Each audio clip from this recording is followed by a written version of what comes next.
to Learning Hub. Let's learn together with Dhanya.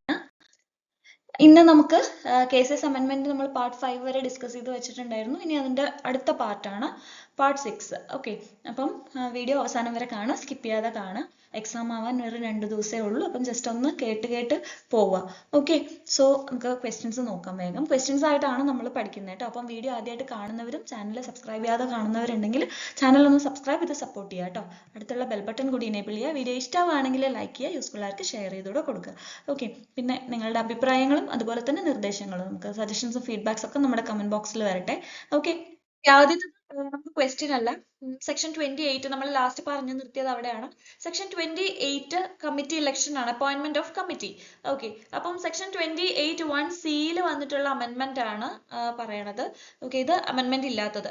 Not വിത്ത്സ്റ്റാൻഡിംഗ് anything contained in the bylaws of a primary credit society or an urban cooperative bank, one seat in the committee of each such society shall be reserved for the members having deposit of 10,000 rupees and above.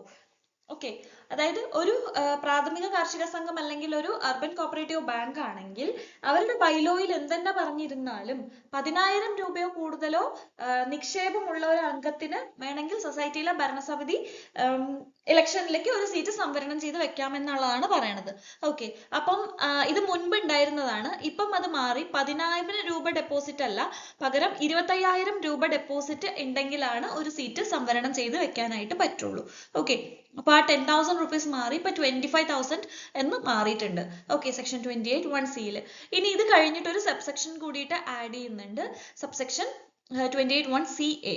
അതായത് ആക്ടിലോ ചട്ടങ്ങളിലോ സംഘത്തിന്റെ ഉപനിയമങ്ങളിലോ എന്ത് തന്നെ അടങ്ങിയിരുന്നാലും ഒരു സംഘത്തിന്റെയും committee, ഓരോ സംഘത്തിന്റെയും കമ്മിറ്റികളിലെ 2 സീറ്റുകൾ, okay, ഓരോ സംഘത്തിന്റെയും കമ്മിറ്റികളിലെ 2 സീറ്റുകൾ തെരഞ്ഞെടുപ്പിന് നാമനിർദ്ദേശം ഫയൽ ചെയ്യുന്ന തീയതിയിൽ 40 വയസ്സ് അധികരിക്കാത്ത അംഗങ്ങൾക്കായി സംവരണം ചെയ്യാം. ഓക്കെ, അതായത് തെരഞ്ഞെടുപ്പ് തീയതിക്ക് 40 വയസ്സ് പൂർത്തിയാകാത്ത ആൾക്കാർക്ക് കേട്ടോ, അങ്ങനെയുള്ളവർക്ക് 2 സീറ്റ് നമുക്ക് സംവരണം ചെയ്യാനായിട്ട് പറ്റും. അതായത് ഒന്ന് വന്നിട്ട് ജനറൽ സംവരണേതര വിഭാഗത്തു നിന്നും, പിന്നൊന്ന് സെക്ഷൻ 28A പ്രകാരം. അതായത് സെക്ഷൻ 28A എന്ന് പറയുന്നത് വനിതകൾക്ക് അതുപോലെ തന്നെ പട്ടികജാതി പട്ടികവർഗക്കാർക്ക് അങ്ങനെയുള്ളവർക്കുള്ള സംവരണം ആണ് സെക്ഷൻ 28A പറയുന്നത്. അപ്പം ആ സെക്ഷൻ 28A സബ്സെക്ഷൻ 1 അതിൽ പറയുന്നത് പ്രകാരം വനിതാ സംവരണ വിഭാഗത്തിൽ നിന്നും ആയിരിക്കണം. ഓക്കെ, അപ്പോ സെക്ഷൻ 28(1)(ca) പറയുന്നത് 2 സീറ്റുകൾ നമുക്ക് നാമനിർദ്ദേശം ചെയ്യാനായിട്ട് പറ്റും, അതായത് റിസർവ് ചെയ്ത് വെക്കാനായിട്ട് പറ്റും. അതായത് റിസർവ് ചെയ്യുന്നത് എങ്ങനെയാണ്, 40 വയസ്സ് പൂർത്തിയാകാത്ത ആൾക്കാർക്കായിരിക്കണം. അതിൽ ഒന്ന് ജനറൽ വിഭാഗത്തിനും അതുപോലെ തന്നെ ഒന്ന് വനിതാ സംവരണ വിഭാഗത്തിൽ നിന്നും ആയിരിക്കണം എന്നുള്ളതാണ് പറയുന്നത്. ഓക്കെ, നമ്മൾ ഈ അപ്പോയിന്റ്മെന്റ് ഓഫ് കമ്മിറ്റിയിൽ തന്നെ കോപ്റ്റ് ചെയ്യാനുള്ള ആ ഒരു റൂളും കൂടി പഠിച്ചിട്ടുണ്ട്. അതായത് ബാങ്കിങ്ങില്, മാനേജ്മെന്റിൽ, അതുപോലെ തന്നെ ഫിനാൻസിൽ, അതല്ലെങ്കിൽ മറ്റേതെങ്കിലും സ്പെഷ്യലൈസേഷൻ, ഇപ്പം ഈ സൊസൈറ്റിയുമായി ബന്ധപ്പെട്ടുള്ള ഏതെങ്കിലും സ്പെഷ്യലൈസേഷൻ ഉണ്ടെങ്കിൽ, അതിൽ എക്സ്പീരിയൻസ് ഉണ്ടെങ്കിൽ 2 ആളെ നമുക്ക് കോപ്റ്റ് ചെയ്യാൻ പറ്റും എന്നുള്ളത് പഠിച്ചിട്ടുണ്ട്. ഓക്കെ, അതാണ് ഇവിടെ പറയണത്. ഓക്കെ, ഇനി ഇവിടെ വന്നിട്ടുള്ള മാറ്റം എന്താണെന്ന് വെച്ച് കഴിഞ്ഞാല്, കോപ്റ്റ് ചെയ്യപ്പെട്ട അംഗങ്ങള് സബ്സെക്ഷൻ 1A പറഞ്ഞിട്ടുള്ളതിന്റെ പരമാവധി പരിധിക്ക് പുറമെ 2 അധികരിക്കാൻ പാടില്ല. ഓക്കെ, സബ്സെക്ഷൻ 1 പറയുന്നത് എന്താണ്, 7 മുതൽ 15 വരെയാണ് പ്രൈമറി കോപ്പറേറ്റീവ് സൊസൈറ്റീസിലെ മെമ്പേഴ്സ്, അല്ലെ, സോറി, കമ്മിറ്റി മെമ്പേഴ്സ്. അപ്പം 7 മിനിമം, 15 മാക്സിമം. അതേപോലെ മറ്റ് സൊസൈറ്റീസ് ആണെങ്കിൽ അവിടെ 21 ആണ് മാക്സിമം. അപ്പൊ ഇതിന് പുറമെയാണ് ഈ കോപ്റ്റ് ചെയ്തിട്ടുള്ള 2 പേര്. ഓക്കെ, പക്ഷെ അവിടെ എന്താന്ന് വെച്ച് കഴിഞ്ഞാൽ, അപ്രകാരം കോപ്റ്റ് ചെയ്യപ്പെട്ട അംഗങ്ങൾക്ക് സഹകരണ സംഘത്തിലെ ഏതൊരു തെരഞ്ഞെടുപ്പിലും അങ്ങനെയുള്ള അംഗങ്ങൾ എന്ന നിലയിൽ വോട്ടവകാശം ഉണ്ടായിരിക്കുന്നതല്ല. ഓക്കെ, ഈ കോപ്റ്റ് ചെയ്ത മെമ്പേഴ്സ് ആണെന്ന് പറഞ്ഞിട്ട് അവർക്ക് വോട്ടിംഗ് റൈറ്റ്സ് ഇല്ല. അതുപോലെ തന്നെ ബോർഡിന്റെ ഔദ്യോഗിക ഭാരവാഹിയായി തിരഞ്ഞെടുക്കപ്പെടാനും അർഹത ഉണ്ടായിരിക്കുന്നതല്ല. ഓക്കെ, എന്നിരുന്നാലും അവരെ സംഘത്തിലെ അംഗങ്ങളായിട്ട്, അതായത് സഹകരണ സംഘത്തിലെ കോപ്റ്റ് ചെയ്യപ്പെട്ട അംഗങ്ങൾ ബോർഡിലെ അംഗങ്ങളായിരിക്കും. ഓക്കെ, ബോർഡിലെ അംഗങ്ങളായിരിക്കും, പക്ഷെ ഡയറക്ടർമാരുടെ എണ്ണം കണക്കാക്കുമ്പോൾ അവരെ കൂട്ടില്ല. ഓക്കെ, ആകെ ഡയറക്ടർമാരുടെ എണ്ണം കണക്കാക്കുന്ന ആവശ്യത്തിലേക്ക് അങ്ങനെയുള്ള അംഗങ്ങളെ ഒഴിവാക്കേണ്ടതുമാണ്. ഓക്കെ. ഇനി അതുപോലെ തന്നെ കമ്മിറ്റി രൂപീകരിച്ചിട്ട് 6 മാസത്തിനുള്ളിൽ ഇങ്ങനെ രണ്ടുപേരെ കോപ്റ്റ് ചെയ്തിട്ടില്ല എങ്കിൽ സർക്കാരിനോ രജിസ്ട്രാർക്കോ അതായത് മതിയായ നോട്ടീസ് നൽകിക്കൊണ്ട് ഈ ഒരു തീരുമാനം ചെയ്യാൻ പറ്റും. ഓക്കെ, നാമനിർദ്ദേശം ചെയ്യാൻ പറ്റുന്നതാണ്.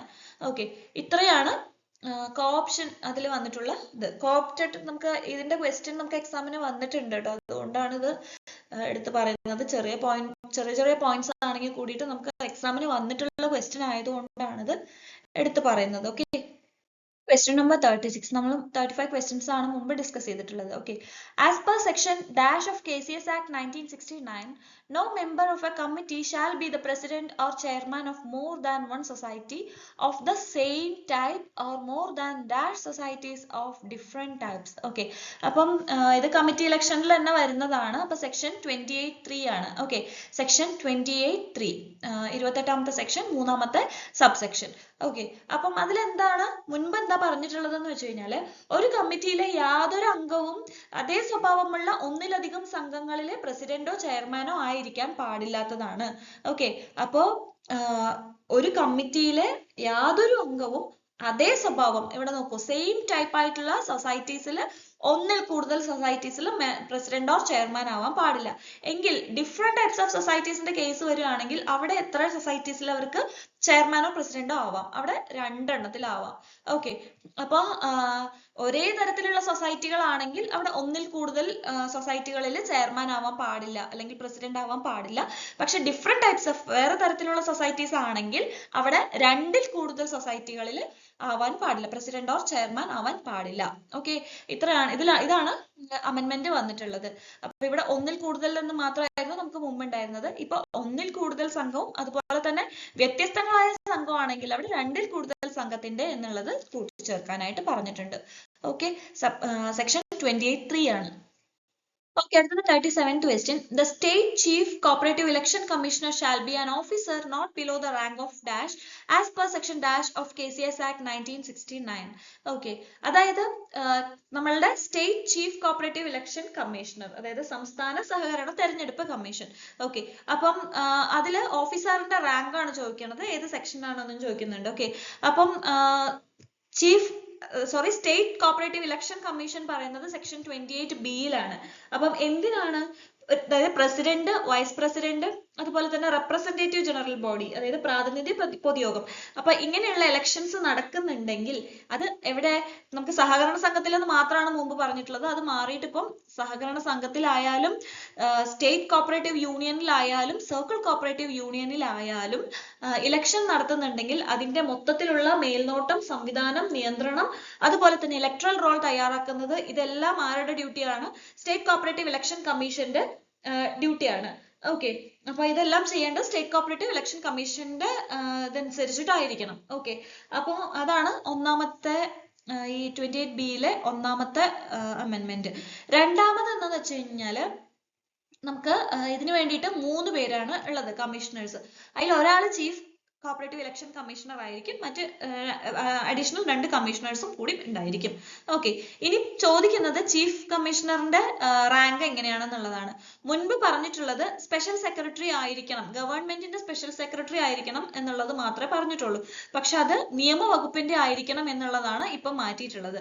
ഓക്കെ, അതായത് സ്പെഷ്യൽ സെക്രട്ടറി ടു ഗവൺമെന്റ് തന്നെയാണ്, ബട്ട് ലോ ഡിപ്പാർട്ട്മെന്റിൽ നിന്ന് ആയിരിക്കണം. ഓക്കെ, സംസ്ഥാന സർക്കാർ സ്പെഷ്യൽ സെക്രട്ടറി പദവിയിൽ താഴെയില്ലാത്തത് എന്ന് മാറി സംസ്ഥാന നിയമവകുപ്പ് സ്പെഷ്യൽ സെക്രട്ടറിയുടെ പദവിയിൽ താഴെയല്ലാത്ത ഉദ്യോഗസ്ഥനായിരിക്കണം ചീഫ് കോപ്പറേറ്റീവ് ഇലക്ഷൻ കമ്മീഷണർ. ഇനി അഡീഷണൽ ആയിട്ട് നമുക്ക് 2 കമ്മീഷണേഴ്സ് ഉണ്ട്, അവർ അഡീഷണൽ രജിസ്ട്രാർസിന്റെ പദവിയിൽ താഴാൻ പാടില്ല. ഓക്കെ, അതുപോലെ തന്നെ ഇവരുടെ എന്താ പറയാ ടേം ഓഫ് ഓഫീസ് എന്ന് പറയുന്നത് 5 വർഷം അല്ലെങ്കിൽ 62 വയസ്സാണ്. ഓക്കെ, 62 വയസ്സ് ഏതാണോ ആദ്യം അത്, അങ്ങനെയാണ് കേട്ടോ. Okay, question. Consideration of detailed list of all liabilities of members of the committee and the employees of the society and their family members due to the society for previous financial year is as per section dash of KCS Act 1969. Okay, അപ്പം ഇത് പുതിയൊരു section ആണ്, അതായത് section 29-ൽ വരുന്നതാണ്. Section 29 എന്ന് പറയുന്നത് annual general body meeting ആണ്. Okay, annual general body meeting ആണ് സെക്ഷൻ 29. അപ്പൊ എന്താണ് ആനുവൽ ജനറൽ ബോഡി മീറ്റിംഗ് എന്ന് പറയുന്നത്? A general body meeting of A society shall be held within A period of 6 months of the close of financial year. ഒരു financial year close ചെയ്യുന്നതിന്റെ 6 മാസം, അതായത് ആ 6 മാസത്തിന്റെ ഉള്ളിൽ ഒരു ജനറൽ ബോഡി മീറ്റിംഗ് നടത്തിയിരിക്കണം എന്നുള്ളതാണ് പറയുന്നത്. ഓക്കെ, അപ്പോ അതാണ് ആനുവൽ ജനറൽ ബോഡി. അപ്പൊ അത് എന്തിനൊക്കെ വേണ്ടിയിട്ടാണ് എന്നുള്ളതാണ് അതിന്റെ ഉള്ളിൽ ബാക്കി പറയുന്നത്. അപ്പൊ അതില് സബ്സെക്ഷൻ 1 സിഇ എന്ന് പറയുന്നത് ഓൾറെഡി അതിലൊരെണ്ണം ഉണ്ട്, അത് മാറ്റിയിട്ട് അതിനെ റീപ്ലേസ് ചെയ്യാണിത്. അതിന് പകരം ഇനി ഇതാണ് വരുന്നത്. ഓക്കെ, അതായത് ഇത് detailed list of all the liabilities of members of the committee and employees of the society and the family members. അപ്പൊ അതെല്ലാം തന്നെ കണക്കാക്കണം. അതായത് മുന്നത്തെ സാമ്പത്തിക വർഷത്തിലെ ആ സംഘത്തിലെ കമ്മിറ്റി അംഗങ്ങൾ, അതുപോലെ അവരുടെ ജീവനക്കാര്, അതുപോലെ തന്നെ അവരുടെ കുടുംബാംഗങ്ങളുടെ എല്ലാവരുടെയും കുടിശ്ശിക, അതുപോലെ തന്നെ എല്ലാ ബാധ്യതകളും സംബന്ധിച്ച് ഒരു ലിസ്റ്റ് പരിഗണിക്കണം. ഒരു ഫിനാൻഷ്യൽ ഇയർ അവസാനിക്കുന്നതിന് മുന്നേ ഒരു ആനുവൽ ജനറൽ ബോഡി നടത്തിയിട്ട് അതില് ഈ വക കാര്യങ്ങളും കൂടി പറയണം എന്നാണ് പറയുന്നത്. മുൻ സാമ്പത്തിക വർഷം ആ സംഘത്തിലെ കമ്മിറ്റി അംഗങ്ങളും ജീവനക്കാരും അവരുടെ കുടുംബാംഗങ്ങളും അതുപോലെ തന്നെ ആ സംഘത്തിലേക്ക് കുടിശ്ശിക ബാധ്യത എത്രയാണ് എന്നുള്ളത് വിശദമായ ലിസ്റ്റിന്റെ പരിഗണന ചെയ്യണം എന്നുള്ളതാണ് സെക്ഷൻ 29(1) സിഇയിൽ പറയുന്നത്. സിഇയിൽ മുൻപ് വേറെ ആയിരുന്നു, ഇപ്പം ഇതാണ്. സോ സെക്ഷൻ 29(1) സിയിലാണ് ഇത് പറയുന്നത്. ഇനി അടുത്ത ക്വസ്റ്റ്യൻ നോക്കാം നമുക്ക്. അപ്പം ഈ സെക്ഷൻ 29(1) സിയിൽ ഫാമിലി മെമ്പർ എന്ന് ഉദ്ദേശിക്കുന്നത് ആരൊക്കെയാണ് എന്നുള്ളതാണ് അടുത്തത്. For the purpose of section 29(1) C, ഈ ഫാമിലി മെമ്പർ മീൻസ് ഡാഷ്. അപ്പൊ ഫാമിലി മെമ്പർ എന്ന് പറയുന്നത് ഭർത്താവ്, ഭാര്യ, ദത്തു കുട്ടികൾ ഉൾപ്പെടെയുള്ള അവരുടെ കുട്ടികൾ. അഡോപ്റ്റഡ് കുട്ടികൾ ഉണ്ടെങ്കിൽ അവരെയും കൂടി ഇൻക്ലൂഡ് ചെയ്തിട്ടാണ് husband, wife, there children including the adopted children and parents. അപ്പൊ ഇത്രയും പേരാണ് കുടുംബാംഗങ്ങൾ പെടുന്നത്. അടുത്തത് question number 40. The dash and the dash may have the right to attend the committee and in the general body meeting of any society as per section dash of KCS Act 1969. അതായത് section 29 ഇപ്പോൾ section 29 first സബ്സെക്ഷനിലാണ് നമ്മൾ നേരത്തെ പറഞ്ഞത്. ഇനി section 29 second സബ്സെക്ഷനിൽ എന്താ പറയുന്നതെന്ന് വെച്ച് കഴിഞ്ഞാൽ, ഈ ജനറൽ ബോഡി മീറ്റിംഗിൽ ആർക്കൊക്കെയാണ് പങ്കെടുക്കാനുള്ള റൈറ്റ് ഉള്ളത് എന്നാണ് പറയുന്നത്. രജിസ്ട്രാർക്കോ അദ്ദേഹം നിയോഗിക്കുന്ന മറ്റൊരാൾക്കോ, അതുപോലെ തന്നെ സഹകരണ ഓഡിറ്റ് ഡയറക്ടറോ അദ്ദേഹം നിയോഗിക്കുന്ന മറ്റൊരാൾക്കോ ഈ ഒരു കമ്മിറ്റിയുടെ പൊതുയോഗ മീറ്റിംഗിൽ ഹാജരാവാൻ അവകാശം ഉണ്ടായിരിക്കും. അപ്പോ സെക്ഷൻ 29(2) സബ്സെക്ഷൻ 2. അപ്പൊ സെക്ഷൻ 29 സബ്സെക്ഷൻ 2 പറയുന്നത് the registrar or any other person deputed by him and the DCA or any other person deputed by him may have the right to attend the committee and in the general body meeting of any society as per section 29(2) of KCS Act 1969. മുൻപ് DCAയും DCA depute ചെയ്തിട്ടുള്ള ആളെയും ഉണ്ടായിരുന്നില്ല. മുൻപ് രജിസ്ട്രാറും അല്ലെങ്കിൽ registrar depute ചെയ്തിട്ടുള്ള person മാത്രമേ ഉണ്ടായിരുന്നുള്ളൂ. ഇപ്പം ആനുവൽ ജനറൽ ബോഡിക്ക് രജിസ്ട്രാറോ അദ്ദേഹം ഡെപ്യൂട്ട് ചെയ്തിട്ടുള്ള ആളോ ഓർ DCAക്കോ അദ്ദേഹം ഡെപ്യൂട്ട് ചെയ്തിട്ടുള്ള ആൾക്കോ പങ്കെടുക്കാനുള്ള അവകാശമുണ്ട്. അടുത്തത് question number 41. The members admitted by the administrator or administrative committee shall not have the voting right unless and dash as per section dash of KCS Act 1969. അപ്പോൾ ഒരു അഡ്മിനിസ്ട്രേറ്ററോ അല്ലെങ്കിൽ ഒരു അഡ്മിനിസ്ട്രേറ്റീവ് കമ്മിറ്റിയോ അഡ്മിറ്റ് ചെയ്തിട്ടുള്ള മെമ്പേഴ്സ് അവർക്ക് വോട്ടിംഗ് റൈറ്റ് ഉണ്ടായിരിക്കില്ല. അപ്പം എപ്പോ വരെ, അതാണ് ക്വസ്റ്റ്യൻ. അപ്പൊ ഏത് സെക്ഷൻ ആണ്? അപ്പൊ നമുക്കറിയാം ഈ അഡ്മിനിസ്ട്രേറ്റർ അല്ലെങ്കിൽ അഡ്മിനിസ്ട്രേറ്റീവ് കമ്മിറ്റി വരുന്നത് സെക്ഷൻ 33 ആണ്. ഒരു പുതിയ കമ്മിറ്റീനെ അപ്പോയിന്റ് ചെയ്യുക. Appointment of a new committee or administrator on failure to constitute committee. അതായത് ഏതെങ്കിലും കാരണവശാൽ ഇപ്പൊ ഒരു കമ്മിറ്റി എക്സ്പയർ ആയി പുതിയൊരു കമ്മിറ്റീനെ കോൺസ്റ്റിറ്റ്യൂട്ട് ചെയ്തിട്ടില്ല, അതല്ലെങ്കിൽ ഒരു നോൺ കോൺഫിഡൻസ് മോഷൻ പാസ്സാക്കി ജനറൽ ബോഡിക്ക് എതിരായിട്ട്, ഇപ്പോഴത്തെ എക്സിസ്റ്റിംഗ് കമ്മിറ്റിയുടെ ജനറൽ ബോഡിക്ക് എതിരായിട്ട്, അതല്ലെങ്കിൽ ഇപ്പം എക്സിസ്റ്റിംഗ് കമ്മിറ്റി റിസൈൻ ചെയ്തു, അങ്ങനെ എന്തെങ്കിലും കേസസ് വരുവാണെങ്കിൽ ഈ പറഞ്ഞിട്ടുള്ള ഒരു 6 മാസ കാലയളവിലേക്ക് ആ സൊസൈറ്റിയിൽ എന്താ പറയാ കമ്മിറ്റി ഒന്നും കോൺസ്റ്റിറ്റ്യൂട്ട് ചെയ്തിട്ടില്ല, അവരുടെ കാര്യങ്ങളെല്ലാം തന്നെ മുടങ്ങി കിടക്കുകയാണ്, അതുപോലെ തന്നെ കോൺസിക്യൂട്ടീവ് മീറ്റിംഗ്സ് ഒന്നും തന്നെ കണ്ടക്ട് ചെയ്യുന്നില്ല എന്ന് രജിസ്ട്രാർക്ക് ബോധ്യപ്പെട്ട് കഴിഞ്ഞാൽ ഒരു അഡ്മിനിസ്ട്രേറ്ററിനെയോ അഡ്മിനിസ്ട്രേറ്റീവ് കമ്മിറ്റീനെയോ നിയമിക്കാനായിട്ട് പറ്റും. ഓക്കെ, അപ്പോൾ അത് പറയുന്നത് സെക്ഷൻ 33-യിലാണ്. ഓക്കെ, സെക്ഷൻ 33-യിലാണ് appointment of a new committee, അതല്ലെങ്കിൽ ഒരു അഡ്മിനിസ്ട്രേറ്റർ അല്ലെങ്കിൽ ഒരു അഡ്മിനിസ്ട്രേറ്റീവ് കമ്മിറ്റി. ഓക്കെ, അപ്പം അതില് വോട്ടിംഗ് റൈറ്റ്സിനെ പറ്റി പറയുന്നത് സെക്ഷൻ 33(2) ആണ് കേട്ടോ. സെക്ഷൻ 33(2). ഓക്കെ, അപ്പം എപ്പോ വരെയാണ് അത് പറ്റാത്തത്? Voting shall not have the voting right unless an elected committee, okay, elect ചെയ്തിട്ടുള്ള committee, okay, elected committee ratifies such membership. Okay, അതായത് ഒരു തെരഞ്ഞെടുക്കപ്പെടുന്ന കമ്മിറ്റി, ഇനി വരുന്ന തെരഞ്ഞെടുക്കപ്പെടുന്ന ഒരു കമ്മിറ്റി അപ്രകാരമുള്ള ആ ഒരു അംഗത്വം സാധൂകരിക്കാത്ത പക്ഷം അപ്രകാരം ചേർക്കപ്പെട്ട അംഗങ്ങൾക്ക് വോട്ടവകാശം ഇല്ല എന്നുള്ളതാണ് പറയുന്നത്. ഓക്കെ, കമ്മിറ്റി അത്തരം അംഗത്വത്തിന് സാധൂകരണം നൽകുന്നില്ല എങ്കിൽ അപ്രകാരം നിരസിക്കുന്നതിനുള്ള കാരണങ്ങൾ വ്യക്തമാക്കേണ്ടതുമാണ് എന്നുള്ളതാണ്. ഇത് പുതിയതായിട്ട് കൂട്ടിച്ചേർത്തിട്ടുള്ളതാണ്. ഓക്കെ, സെക്ഷൻ 33(2-ല് സെക്ഷൻ 33(2) എന്താ പറയാ, appointment of administrator or administrative committee. Okay, അപ്പം നമ്മളിപ്പം സെക്ഷൻ 33 പ്രകാരം ഒരു അഡ്മിനിസ്ട്രേറ്റർ അല്ലെങ്കിൽ ഒരു അഡ്മിനിസ്ട്രേറ്റീവ് കമ്മിറ്റി അപ്പോയിന്റ് ചെയ്യുന്നു. അത് രജിസ്ട്രാറിന്റെ കൺട്രോളിലായിരിക്കും. ഓക്കെ, അപ്പൊ അതുപോലെ തന്നെ എല്ലാ പവേഴ്സും ഉണ്ടായിരിക്കും, പക്ഷെ അവർക്ക് എന്തുണ്ടാവില്ല? വോട്ടിംഗ് റൈറ്റ്സ് ഉണ്ടാവില്ല എന്നുള്ളതാണ് പറയുന്നത്. ഓക്കെ, അത് നമ്മൾ മുൻപ് പറഞ്ഞിട്ടില്ല. വോട്ടിംഗ് റൈറ്റ്സ് ഉണ്ടായിരിക്കില്ല എന്നുള്ളത് മുന്നേ പറഞ്ഞിട്ടില്ല. ഇപ്പം പുതിയതായിട്ട് വന്നിട്ടുള്ള അമെൻമെന്റ് ആണ്. They shall not have voting right. Okay, അപ്പോൾ unless the elected committee ratifies such membership, അങ്ങനെയുള്ള ഒരു അംഗത്വം ഈ ഇലക്ടഡ് കമ്മിറ്റി സാധൂകരിക്കാത്ത പക്ഷം അവർക്ക് വോട്ടിംഗ് റൈറ്റ്സ് ഉണ്ടായിരിക്കില്ല. അങ്ങനെ സാധൂകരിക്കുന്നില്ലെങ്കിൽ എന്താണ് അതിന്റെ റീസൺ എന്നുള്ളതിന് കാരണങ്ങളും കൂടി പറയണം. ഓക്കെ, അടുത്തത് question number 42. As per section dash of KCS Act 1969, all cooperative societies shall prepare and keep the books of accounts and financial statements in the form in the generally accepted accounting principle for preparing profit and loss account and balance sheet, which enable double entry bookkeeping system as may be prescribed. Okay, ഏത് section പ്രകാരമാണ് ഈ പറയുന്നത്? Okay, അതായത് കണക്കുകളുടെ സൂക്ഷിപ്പ്, പൊതു software സ്വീകരിക്കൽ. Okay, പൊതു സോഫ്റ്റ്വെയറിനെ കുറിച്ച് നമ്മൾ മുൻപ് പറഞ്ഞിട്ടുണ്ടായിരുന്നു. അത് കോമൺ സോഫ്റ്റ്വെയർ, അത് ഈ പറഞ്ഞ പോലെ പുതിയ അമെൻമെന്റ് ആണ്. അപ്പൊ ഇമ്പോർട്ടന്റ് ആയിട്ട് നോക്കുക, എക്സാമിന് എന്തായാലും വരും. ഓക്കെ, അപ്പൊ കണക്കുകളുടെ സൂക്ഷിപ്പും പൊതു സോഫ്റ്റ്വെയർ സ്വീകരിക്കലും.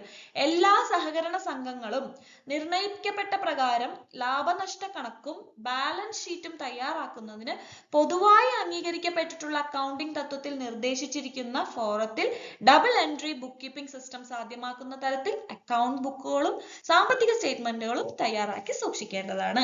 ഓക്കെ, അപ്പം എല്ലാവരും ഒരു പൊതു സോഫ്റ്റ്വെയർ സ്വീകരിക്കണം എന്നാണ് പറയുന്നത്. അവരുടെ ലാഭനഷ്ട കണക്ക്, ബാലൻസ് ഷീറ്റ് തയ്യാറാക്കാൻ എല്ലാത്തിനും പൊതുവായി അംഗീകരിക്കപ്പെട്ടിട്ടുള്ള അക്കൗണ്ടിംഗ് തത്വത്തിൽ നിർദ്ദേശിച്ചിട്ടുള്ള ആ ഒരു ഫോറത്തിൽ double entry book keeping system സാധ്യമാക്കുന്ന രീതിയിൽ വേണം അക്കൗണ്ട് ബുക്സും അതുപോലെ തന്നെ ഫിനാൻഷ്യൽ സ്റ്റേറ്റ്മെന്റ്സും എല്ലാം തയ്യാറാക്കേണ്ടത്. ഓക്കെ, അത് പറയുന്നത് സെക്ഷൻ 34A-യിലാണ്. Section 34A. സെക്ഷൻ 34 എന്ന് പറയുന്നത് സെക്യൂറിംഗ് പൊസിഷൻ ഓഫ് റെക്കോർഡ്സ്.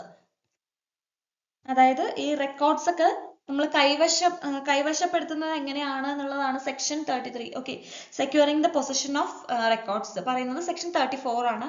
അതിൽ 34A ആണ് കണക്കുകളുടെ സൂക്ഷിപ്പും അതുപോലെ തന്നെ പൊതു സോഫ്റ്റ്വെയർ സ്വീകരിക്കലും. Okay, question number 43. Dash shall issue necessary guidelines for installation, maintenance and the use of common software to all cooperative societies. Okay, എല്ലാ cooperative societiesലേക്കും ഈ പൊതു സോഫ്റ്റ്വെയർ അല്ലെങ്കിൽ കോമൺ സോഫ്റ്റ്വെയറിന്റെ ഉപയോഗം, ഇൻസ്റ്റാളേഷൻ അതുപോലെ തന്നെ അതിന്റെ മെയിൻ്റനൻസ്, ഇതിനെല്ലാം ആവശ്യമായിട്ടുള്ള ഗൈഡ് ലൈൻസ് കൊടുക്കാനുള്ള റൈറ്റ് ആർക്കാണ്? ഓക്കെ, അത് രജിസ്ട്രാർ ആണ് ചെയ്യേണ്ടത്. Registrar shall issue the necessary guidelines for the installation, maintenance and the use of common software to all the cooperative societies. അത് പറയുന്നത് നേരത്തെ നമ്മൾ പറഞ്ഞു സെക്ഷൻ 34A-യിലാണ് കോമൺ സോഫ്റ്റ്വെയറിന്റെ സ്വീകരിക്കൽ അല്ലെ. അപ്പൊ common software section 34A(2), section 34A subsection 2-ലാണ് ഇത് പറയുന്നത്. ഓക്കെ, അതായത് എല്ലാ സഹകരണ സംഘങ്ങളിലേക്കുമുള്ള നിർണയിക്കപ്പെട്ട പൊതു സോഫ്റ്റ്വെയറിന്റെ സ്ഥാപനം, സൂക്ഷിപ്പ്, ഉപയോഗം സംബന്ധിച്ച് ആവശ്യമായിട്ടുള്ള മാർഗനിർദ്ദേശങ്ങൾ രജിസ്ട്രാർ നിർണയിക്കപ്പെട്ട പ്രകാരം പുറപ്പെടുവിക്കേണ്ടതാണ്. ഓക്കെ, ഇനി അതിൽ തന്നെ പറയുന്നത് സോഫ്റ്റ്വെയറും ഹാർഡ്വെയറുമായി ബന്ധപ്പെട്ടിട്ടുള്ള സുരക്ഷ, വിശ്വാസ്യത, അതുപോലെ തന്നെ ഡേറ്റ പ്രൊട്ടക്ഷൻ, ഡേറ്റ സംരക്ഷണം, അതുപോലെ തന്നെ മറ്റ് സംഗതികളും പരിശോധനയ്ക്കായി സർക്കാരുമായി കൂടിയാലോചിക്കപ്പെട്ട് നിർണയിക്കപ്പെട്ട പ്രകാരം പ്രൊഫഷണൽ ടെക്നിക്കൽ ടീം ഉൾപ്പെട്ട ഒരു ടെക്നിക്കൽ സെൽ രജിസ്ട്രാറുടെ കാര്യാലയത്തിൽ സ്ഥാപിക്കേണ്ടതാണ്. ഓക്കെ, അപ്പൊ ഈ ഒരു കോമൺ സോഫ്റ്റ്വെയർ എന്ന് പറയുന്നത് എന്തായാലും അങ്ങനെ ആക്കി കഴിഞ്ഞു. ഇപ്പൊ എല്ലാ സൊസൈറ്റീസിലും ഇനി ഒരു കോമൺ സോഫ്റ്റ്വെയർ ആണ് വർക്ക് ചെയ്യുന്നത്. അവരുടെ അക്കൗണ്ടിങ്, ഫിനാൻഷ്യൽ സ്റ്റേറ്റ്മെന്റ്സ് എല്ലാം തന്നെ നമ്മൾ അതിലാണ് ഇനി ചെയ്യേണ്ടത് എന്ന് പറഞ്ഞു. അത് സെക്ഷൻ 34A പറയുന്നത്. ഓക്കെ, സെക്ഷൻ 34A സബ്സെക്ഷൻ 2 പറയുന്നത് അതിന്റെ ഇൻസ്റ്റാളേഷൻ, മെയിൻ്റനൻസ്, അതുപോലെ തന്നെ ഉപയോഗം. ഓക്കെ, ഈ ഒരു കോമൺ സോഫ്റ്റ്വെയറിന്റെ യൂസസ് ഇതെല്ലാം തന്നെ അതിന് വേണ്ടുന്ന ഗൈഡ് ലൈൻസ് കൊടുക്കേണ്ടത് രജിസ്ട്രാർ പറയുന്നത് പോലെ രജിസ്ട്രാർ കൊടുക്കണം. ഓക്കെ, അപ്പോൾ അതിന് വേണ്ടിയിട്ട് അതിന്റെ സോഫ്റ്റ്വെയർ അതുപോലെ തന്നെ ഹാർഡ്വെയറുമായിട്ട് ബന്ധപ്പെട്ടിട്ടുള്ള എല്ലാ പ്രൊട്ടക്ഷൻ എല്ലാ കാര്യങ്ങളും കൊടുക്കുന്നത് അതിന് വേണ്ടിയിട്ട് രജിസ്ട്രാറിന്റെ ഓഫീസിൽ ഒരു ടെക്നിക്കൽ സെൽ ഫോം ചെയ്യണം എന്നുള്ളത്. അതിൽ പ്രൊഫഷണൽ ടെക്നിക്കൽ ടീംസ് ഉൾപ്പെട്ടിട്ടുള്ള ഒരു ടെക്നിക്കൽ സെൽ അവിടെ ഫോം ചെയ്യണം എന്നുള്ളതാണ് പറയുന്നത്. ഓക്കെ, ആണ് സെക്ഷൻ 34A. ഓക്കെ, അടുത്തത് ഓക്കെ നമ്മളിപ്പോൾ പറഞ്ഞ കാര്യം തന്നെയാണ്. Question number 44. A technical cell with professional and technical team as described shall be established in the office of registrar dash to inspect the security, reliability, data protection and the other aspect connected with the software and hardware as per section dash of KCS Act. ഇപ്പൊ നമ്മൾ പറഞ്ഞ same കാര്യം തന്നെയാണ്, കൂടുതൽ അങ്ങോട്ട് പറയാനൊന്നുമില്ല. അതായത് അവിടെ പറയാനൊന്നും ഇല്ല എന്നല്ല, നമ്മൾ വിട്ടുപോയൊരു കാര്യം, രജിസ്ട്രാറിന്റെ ഓഫീസിൽ അങ്ങനെ ഒരു ടെക്നിക്കൽ സെല്ല് പ്രവർത്തിക്കണം, അതിനകത്ത് ഒരു പ്രൊഫഷണൽ ടെക്നിക്കൽ ടീം ഉണ്ടായിരിക്കണം എന്ന് പറഞ്ഞു. എന്തിനു വേണ്ടിയിട്ടാണെന്ന് പറഞ്ഞു? ഇൻസ്പെക്ഷൻ, അതായത് സെക്യൂരിറ്റി നോക്കാൻ വേണ്ടിയിട്ട്, അതുപോലെ തന്നെ ഡേറ്റ പ്രൊട്ടക്ഷൻ, റിലയബിലിറ്റി, ഇതിനെല്ലാം വേണ്ടിയിട്ട്. പക്ഷേ ഇവിടെ അണ്ടർലൈൻ അല്ലെങ്കിൽ ഡാഷ് വന്നിരിക്കുന്നത് രജിസ്ട്രാറിന്റെ കൂടെ ഇൻ കൺസൾട്ടേഷൻ വിത്ത് ദ ഗവൺമെന്റും കൂടിയും അവിടെ അതിന് വേണ്ടിയിട്ട് ഒരു ഇത് പ്രൊവൈഡ് ചെയ്യണം. ഓക്കെ, ഇപ്പൊ രജിസ്ട്രാറിന്റെ ഓഫീസിൽ in consultation with the government എന്നുള്ള കാര്യം മറന്നു പോകരുത് കേട്ടോ. അപ്പൊ ഓക്കെ, അതാണ് നേരത്തെ പറയാനായിട്ട് വിട്ടുപോയി. ഇപ്പൊ അതാണ് നമുക്ക് ക്വസ്റ്റ്യൻ വന്നിട്ടുള്ളത്. ഓക്കെ, അപ്പം അത് ഏത് സെക്ഷനിലാണ്? സെക്ഷൻ മറക്കരുത്, സെക്ഷൻ 34A സബ്സെക്ഷൻ 3. ഓക്കെ, സോഫ്റ്റ്വെയറും ഹാർഡ്വെയറുമായി ബന്ധപ്പെട്ട സുരക്ഷാ, വിശ്വാസ്യത, ഡാറ്റ സംരക്ഷണം, അതുപോലെ മറ്റ് സംഗതികളും പരിശോധനയ്ക്കായിട്ട് സർക്കാരുമായിട്ട്, ഈ ഒരു വേർഡ് നമ്മൾ മറന്നുപോയി. ഓക്കെ, സർക്കാരുമായി കൂടിയാലോചിക്കപ്പെട്ട് പ്രകാരം ഒരു പ്രൊഫഷണൽ ടെക്നിക്കൽ ടീം ഉൾപ്പെട്ട ടെക്നിക്കൽ സെൽ രജിസ്ട്രാറുടെ കാര്യാലയത്തിൽ സ്ഥാപിക്കേണ്ടതാണ്. Okay, question number 45. If the immovable property is to be utilized for activities connected with the objectives of the society, it shall seek the prior approval from the dash based on the resolution of the general body of the society as per section dash of KCS Act 1969. Okay, അതായത് immovable പ്രോപ്പർട്ടീസിന്റെ അല്ലെങ്കിൽ അത് dispose ചെയ്യുന്നതിനെ കുറിച്ച് പറയുന്നത് section 56A. Okay, 56A section 56A disposal of non banking assets. Okay, bank സംബന്ധിച്ചതല്ലാതെ non banking അസറ്റ്സിനെ എല്ലാം ഡിസ്പോസ് ചെയ്യുന്നത്. അതായത് എന്തെങ്കിലും ഒരു ഇമ്മൂവബിൾ പ്രോപ്പർട്ടി ഇപ്പൊ സെയിൽ ഓഫീസർ അല്ലെങ്കിൽ സെയിലിൽ കൂടി സൊസൈറ്റി പിടിച്ചെടുത്തിട്ടുണ്ടെങ്കിൽ അതിന്റെ ലീഗൽ പ്രൊസീഡിംഗ്, അതായത് ലോൺ എമൗണ്ട് കിട്ടാത്തത് കൊണ്ട് സെയിൽ ഓഫീസർ ഏതെങ്കിലും ഇമ്മൂവബിൾ പ്രോപ്പർട്ടി പിടിച്ചെടുത്തിട്ടുണ്ടെങ്കിൽ അത് 7 വർഷത്തിനുള്ളിൽ, ആ ഡേറ്റ് ഓഫ് അക്വിസിഷൻ മുതൽ 7 വർഷത്തിനുള്ളിൽ ഡിസ്പോസ് ചെയ്യണം എന്നുള്ളതാണ് പറയുന്നത്. With prior sanction of general body and registrar. രജിസ്ട്രാറിന്റെയും ജനറൽ ബോഡിയുടെയും പ്രയർ സാങ്ഷനോട് കൂടിയിട്ട്, മുൻകൂർ സാങ്ഷനോട് കൂടിയിട്ട് 7 വർഷത്തിനുള്ളിൽ അത് ഡിസ്പോസ് ചെയ്യണം എന്നുള്ളതാണ് പറയുന്നത്. Okay, section 56A. ഓക്കെ, ഇനി പറയുന്നത്, ഇനി അതിൽ കൂടി കൂട്ടിച്ചേർത്തതാണിത്. ഓക്കെ, എന്നാൽ ഇങ്ങനെ ഡിസ്പോസ് ചെയ്യണം. ഇനിയിപ്പോ അത് ബാങ്ക് യൂസ് ചെയ്യാണ്, ആ ഒരു സൊസൈറ്റി ആ ഒരു ഇമ്മൂവബിൾ പ്രോപ്പർട്ടിനെ യൂട്ടിലൈസ് ചെയ്യാണ്. അതാണ് ഇവിടെ പറയുന്നത്. If the immovable property is to be utilised for the activities connected with the objectives of the society. Okay, അങ്ങനെ യൂട്ടിലൈസ് ചെയ്യണമെങ്കിൽ ആരുടെ പ്രയർ അപ്രൂവൽ വാങ്ങണം? അതുപോലെ തന്നെ ഏത് സെക്ഷനിലാണ് അത് പറയുന്നത്. ഓക്കെ, അപ്പം ഇത്ര തന്നെ ഉള്ളൂ. സെക്ഷൻ 56A ജസ്റ്റ് ഒന്ന് അമെൻഡ് ചെയ്ത് മാറ്റിയിട്ടുണ്ട്. അതെന്താന്ന് വെച്ച് കഴിഞ്ഞാൽ ഇമ്മൂവബിൾ പ്രോപ്പർട്ടി നമ്മളിങ്ങനെ സെയിൽ ഓഫീസർ പിടിച്ചെടുത്തു, അത് 7 വർഷത്തിനുള്ളിൽ ഡിസ്പോസ് ചെയ്യണം. ഇനി അഥവാ അത് ഡിസ്പോസ് ചെയ്തിട്ടില്ലെങ്കിൽ സംഘങ്ങളുടെ ആവശ്യങ്ങൾക്ക് വേണ്ടി അത് എടുക്കുകയാണ്. ഓക്കെ, സംഘങ്ങളുടെ ഉദ്ദേശ ലക്ഷ്യങ്ങളുമായി ബന്ധപ്പെട്ടിട്ട് അല്ലെങ്കിൽ അവരുടെ പ്രവർത്തനങ്ങൾക്ക് ഈ ഒരു സ്ഥാവര വസ്തുക്കൾ ഉപയോഗിക്കുന്നുണ്ടെങ്കിൽ ഇതിനായിട്ട് നമ്മൾ നേരത്തെ പറഞ്ഞതുപോലെ തന്നെ ജനറൽ ബോഡിയുടെയും രജിസ്ട്രാറിന്റെയും പ്രയർ സാങ്ഷനോട് കൂടിയിട്ട്, ഓക്കെ, ജനറൽ ബോഡിയുടെ റെസൊല്യൂഷനും ആവശ്യമാണ്, അതുപോലെ തന്നെ ആരുടെ രജിസ്ട്രാറിന്റെ അപ്രൂവലും ആവശ്യമാണ്. ഓക്കെ, അതിനുശേഷം മാത്രമായിരിക്കും ആ ഒരു ഇമ്മൂവബിൾ പ്രോപ്പർട്ടീനെ ആ ഒരു സൊസൈറ്റിക്ക് ഉപയോഗിക്കാനായിട്ട് പറ്റുന്നത്. ഓക്കെ, ഇത് പറയുന്നത് സെക്ഷൻ 56A ഓക്കെ. ഓക്കെ, അപ്പം ഇത്രയാണ് നമ്മളുടെ ഇന്നത്തെ ക്വസ്റ്റ്യൻസ്. അപ്പം നമുക്ക് അടുത്ത വീഡിയോ വേഗം തന്നെ ഞാനത് ബാക്കിയും കൂടിയും കംപ്ലീറ്റ് ചെയ്യുന്നതാണ് കേട്ടോ. ഓക്കെ, അപ്പം താങ്ക്സ് ഫോർ വാച്ചിങ്. അപ്പം വീഡിയോ ഇഷ്ടമായിട്ടുണ്ടെങ്കിൽ ലൈക്ക് ചെയ്യുക, ഷെയർ ചെയ്യുക, സബ്സ്ക്രൈബ് ചെയ്യാതെ ആരെങ്കിലും കാണുന്നുണ്ടെങ്കിൽ ചാനൽ ഒന്ന് സബ്സ്ക്രൈബ് ചെയ്ത് സപ്പോർട്ട് ചെയ്യുക. ഓക്കെ, നിങ്ങളുടെ ഫീഡ്ബാക്കും സജഷൻസും ഒക്കെ നമ്മുടെ കമന്റ് ബോക്സിൽ കമന്റ് ചെയ്ത് വെക്കുക. Okay, so see you on the next video. By.